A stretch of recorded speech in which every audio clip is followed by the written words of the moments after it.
देखिए green TV YouTube पर भी, बस सब्सक्राइब करें और बेल आइकन दबाएं। नमस्कार दोस्तों, मैं अंशु कुमार आप सभी का स्वागत करती हूं किसान बुलेटिन में। आइए नजर डालते हैं आज की बड़ी हेडलाइंस पर। मध्य प्रदेश में मुआवजे को लेकर विपक्ष ने साधा निशाना। किसानों ने मुआवजे को भी बताया नाकाफी। बांस की खेती के लिए सरकार से मिलेगी 50% की सब्सिडी, सालों साल मिलेगा फायदा। ग्रामीण अर्थव्यवस्था को मिलेगी मजबूती। बजट सत्र में सरकार कर सकती है बड़े ऐलान। मध्य प्रदेश के मुख्यमंत्री शिवराज सिंह चौहान ने अभी हाल ही में किसानों के खेतों का दौरा करते हुए किसानों के लिए मुआवजे का ऐलान किया है। इस दौरान जहां सीएम ने ग्रामीणों से मिलकर उन्हें राहत देने का आश्वासन दिया, तो वहीं अब इस मामले में भी सियासत शुरू हो चुकी है। दरअसल सीएम ने वहां प्रति हेक्टेयर 30,000 रूपये की राहत राशि देने का ऐलान किया था, जबकि किसान 50,000 रूपये प्रति हेक्टेयर की मांग कर रहे हैं। इतना ही नहीं, जब सीएम खेतों का दौरा करने पहुंचे थे तो वो उसी समय महिला किसान राजकुमारी बाई के खेतों में भी गए और वहां उन्होंने सरसों की फसल को हुए नुकसान का जायजा लिया। इसके बाद शाम को ही तहसीलदार दिनेश सांवले ने राजकुमारी बाई को 50,000 का चेक सौंपते हुए कहा कि सीएम के निर्देश पर कलेक्टर द्वारा किसान को मदद दी गई है। लेकिन अब चेक पर हस्ताक्षर वहां के पटवारी जितेंद्र शर्मा ने किए थे, जिसके बाद इस मामले ने तूल पकड़ लिया है।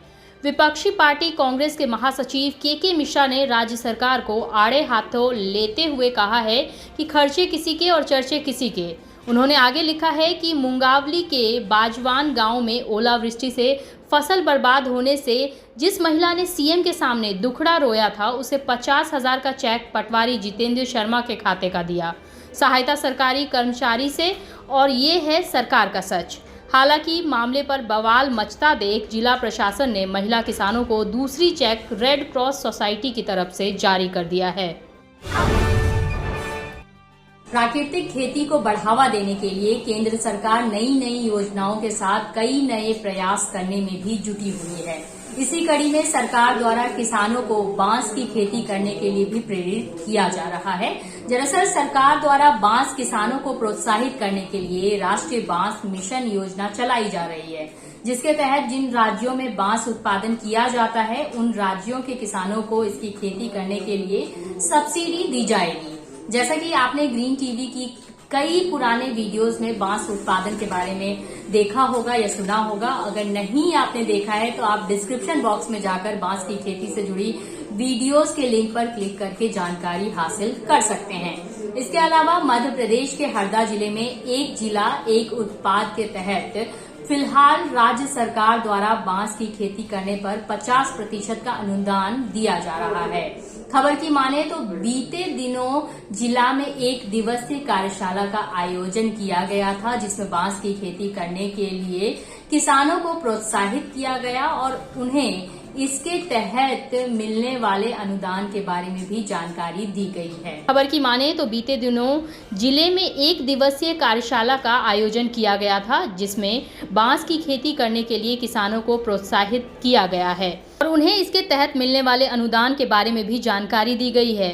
योजना के तहत किसानों को बांस रोपण की कुल लागत का 50% अनुदान 3 सालों तक 50-30-20 के अनुपात में दिया जाएगा, जहां इसकी अधिकतम लागत प्रति पौधा 240 रुपये मानी गई है और इसका 50% यानी कि 120 रुपये प्रति पौधा सब्सिडी के तौर पर किसानों को दिया जाएगा। बांस पर सब्सिडी के लिए आवेदन करने के इच्छुक किसान मध्य प्रदेश राज्य की आधिकारिक वेबसाइट पर जाकर कर सकते हैं।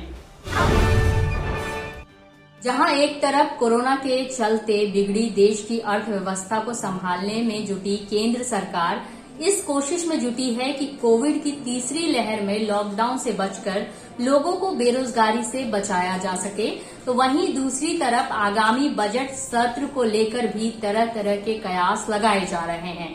ऐसा माना जा रहा है कि सरकार 2022-23 के बजट में किसानों के लिए कई बड़े ऐलान कर सकती है, जिनमें पीएम किसान सम्मान निधि योजना के तहत मिलने वाली राशि में बढ़ोतरी करना भी शामिल है। कुछ सूत्रों की माने तो सरकार इस बार बजट सत्र में किसानों को आर्थिक सहायता के तौर पर दिए जाने वाले सालाना 6,000 रुपये की रकम में बढ़ोतरी कर उसे 8,000 रुपये कर सकती है, जानकारी के लिए आपको बता दें कि सरकार द्वारा अभी 1 जनवरी को किसानों के खाते में सम्मान निधि की 10वीं किस्त जारी की गई है। जाहिर है कि योजना के अंतर्गत अब तक 1.38 लाख करोड़ रुपए से ज़्यादा की सम्मान राशि किसान परिवारों के बैंक खातों में ट्रांसफर की जा चुकी है। तो चलिए अब नजर डालते हैं खेती किसानी और ग्रामीण क्षेत्रों की छोटी बड़ी अपडेट्स पर।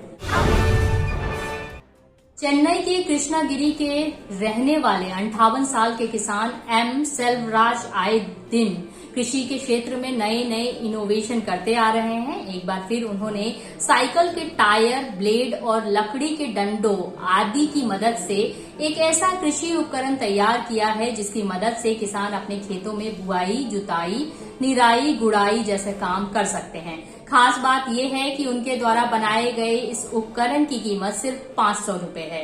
आपको बता दें कि सेल्वराज के पास सेसुरजापुरम गांव में 2.75 एकड़ जमीन है, जो जिला मुख्यालय कृष्णागिरी से लगभग 110 किलोमीटर दूर है। अपने खेत में वो मुख्य रूप से मूंगफली, टमाटर और बाजरा जैसी फसलों की खेती करते हैं और साथ ही नए नए प्रयोग करके कृषि उपकरण बनाते रहते हैं। छत्तीसगढ़ के राजनांदगांव जिले के गंडाई में किसान के घर 3 आंखों वाले बछड़े ने जन्म लिया है। इसे देखने के लिए दूर दराज से लोग पहुंच रहे हैं। इतना ही नहीं, अंधविश्वास के चलते भगवान का चमत्कार मानकर लोगों ने बछड़े की पूजा भी शुरू कर दी है। वहीं चढ़ावा भी चढ़ाया जा रहा है। सिर्फ 3 आंखें ही नहीं बल्कि बछड़े के नाक में भी 4 छिद्र है और उसकी पूंछ जटा के जैसे दिख रही है, जिसके चलते पूरी तरह लोग इस बछड़े को भगवान भोलेनाथ का स्वरूप मानने लगे हैं। वहीं दूसरी तरफ पशु चिकित्सकों का मानना है कि भ्रूण विकसित नहीं होने के कारण इस तरह का बछड़ा पैदा हुआ है। हालांकि लोग इसे चमत्कार मान रहे हैं, लेकिन चमत्कार जैसा कुछ नहीं है। देश के अधिकांश राज्यों में इस समय सर्दी का असर काफी बढ़ा हुआ है। कई राज्यों में इस समय शीत लहरें चल रही है। साथ ही साथ सुबह सुबह और देर रात कोहरा भी छा जाता है। इतना ही नहीं, मौसम विभाग की ओर से बारिश की संभावनाएं भी जताई गई है। मौसम विभाग ने कहा है कि इस बार सर्दी का असर लंबे समय तक रह सकता है। वहीं देश के कई राज्यों में हल्की से लेकर माध्यम दर्जे की बारिश भी हो सकती है। मौसम विभाग की ओर से शीतलहर, कोहरा और बारिश को लेकर अलर्ट जारी किया गया है। हरियाणा में 19 जनवरी तक मौसम आमतौर पर परिवर्तनशील लेकिन खुशक रहने की संभावना है। झारखंड में भी 17 व 18 जनवरी को मौसम शुष्क रहेगा। साथ ही इन दोनों दिनों तक न्यूनतम तापमान में कोई बदलाव देखने को नहीं मिलेगा। तो आज के किसान बुलेटिन में बस इतना ही। फिलहाल मुझे दीजिए इजाजत। आप बने रहे हमारे साथ और देखते रहिए ग्रीन टीवी। नमस्ते। देखिए ग्रीन टीवी YouTube पर भी, बस सब्सक्राइब करें और बेल आइकन दबाएं।